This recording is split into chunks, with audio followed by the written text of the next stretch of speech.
নমস্কার বন্ধুরা, প্রিয়াঙ্কা স্টোরির আরও একটা নতুন ভিডিওতে তোমাদের অনেক অনেক ওয়েলকাম।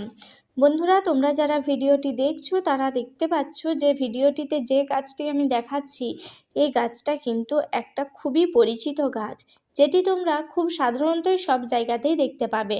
বিশেষত বাড়ির আশেপাশে নালা নর্দমার ধারে অযত্নেই বেড়ে ওঠে এই গাছ।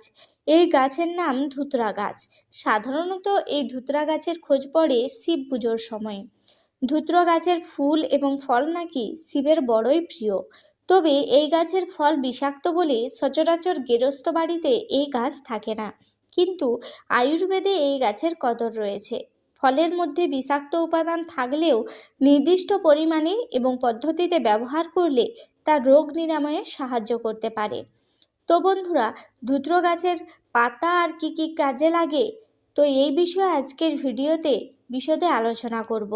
তোমরা ভিডিওটা সম্পূর্ণ দেখতে থাকো। প্রথমেই বলি যে ধুতরা গাছের পাতায় থাকা অ্যান্টিঅক্সিডেন্ট চুল পড়া নিয়ন্ত্রণে রাখতে সাহায্য করে।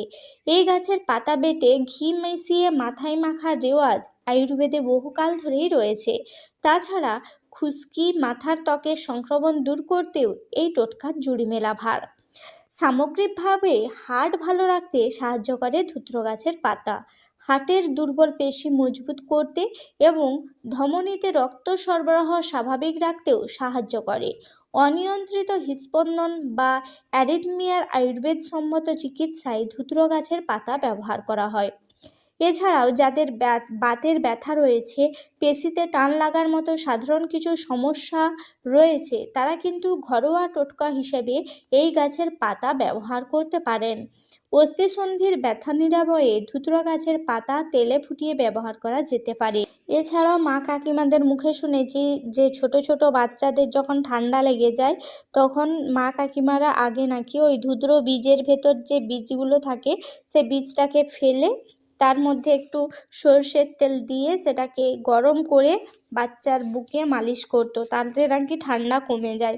যদিও এটা ডাক্তার বারণ করেন, কারণ ওই যে বললাম ধুতরা গাছের পুরোটাই বীজ, বাচ্চা হয়তো কখনো ওই হাতটা মুখে নেবে, আর ওই জন্য ওটা দিতে বারণ করে, কিন্তু ওটা নাকি খুব ভালো একটা টোটকা। তো বন্ধুরা, আজকের ভিডিওটা এই পর্যন্তই। আবার নতুন কোনো ভিডিও নিয়ে আসবো তোমাদের জন্য। তো ততক্ষণ তোমরা ভালো থেকো আর সকলকে টাটা।